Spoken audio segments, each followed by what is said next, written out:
একটু মনোযোগ দিয়ে শুনেন এই কথাটা।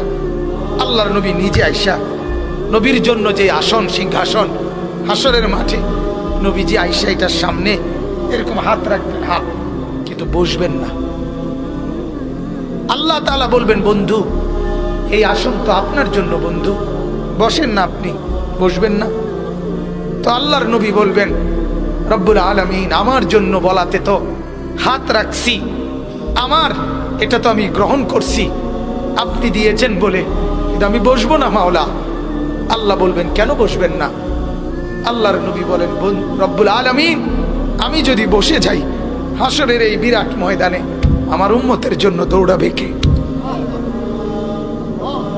আমার কোথায় কোন উম্মত গুনার কারণে, নাফরমানির কারণে আটকায় যায় কিনা?